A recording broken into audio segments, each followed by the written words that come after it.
Пайғамбарымыз айтады: "Валлахи ла юъмину" дейді. "Валлахи ла юъмину, валлахи ла юъмину." Пайғамбарымыз саллаллаху алейхи ва саллям 3 жол қасам ішеді.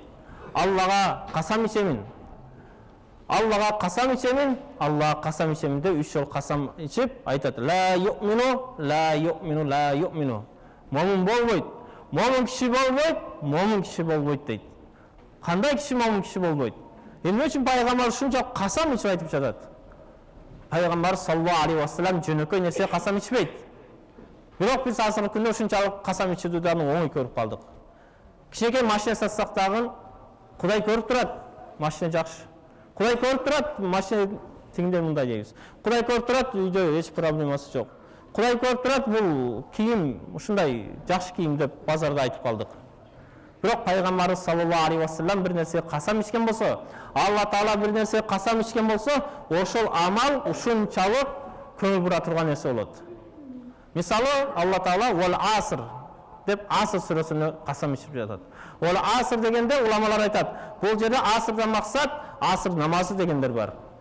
Аср намазы ушунчалык өтө көңүл бура турган деп айтышкан. Себеби аср убактында адам көбүнчө жумуш кылып, ушунда аср намазын каза кылып коюшу мүмкүн дейт. Же болбосо ол аср дегенде аср убактысын деп айтышат. Аср убактысына касам ичип айтып жатат пайгамбар Алла Таала. Же болбосо аср дегенде ушул бүткүл убакытка, бул убакыт адам баласына ушунчалык керектүү болгон нерсе, ошон үчүн бул убакытка көңүл бургула деген мааниде Алла Таала касам ичип жатат дейт. Эми пайгамбар саллаллаху алейхи ва саллям 3 жолу касам ичип, Аллага касам ичип, момун болбойт, момун болбойт, момун болбойт деп ким жөнүндө айтып жатат? Пайгамбарыбыз саллаллаху алейхи ва саллям намаз окубай койгон киши деген жок. Орозо кармай койгон киши момун болбойт деген жок. Ажылыкка же умрага барбай койгон киши момун болбойт деген жок. Пайгамбарыбыз саллаллаху алейхи ва саллям айтат: "Момун болбойт" дейт ушундай бир мусулман кечинде өзү курсагы ток болуп, жанындагы кошунасы ачка жатса дейт. Көрдүңүзбү? Сиздин үстүңүз бүтүн, үйүңүз бүтүн, машинеңиз бар, бирок кошунаңыздын баласы ооруп жатат. Дарылатайын десе акчасы жок. Жакшыраак мына кыш келди. Жылуулук көмүр сатып алайын десе акчасы жок. Ушундай абалда жатат. А сиз менен биз нафске байланып, Кудайдын буйругу намаз экен, 5 вакыт намазымды каза кылып окуп коеюн, эртең Кудай намазы не болду дегенде мына 5 вакыт намазымды окуп койдум. Орозо не болду? Орозо мына орозону кармадым деп тозокко түшүп калбай бейишке кирип кетейин деген бул да өзүнүн нафс болуп атат. Бул дагы өзүнүн нафске байланганыбыз болуп атат.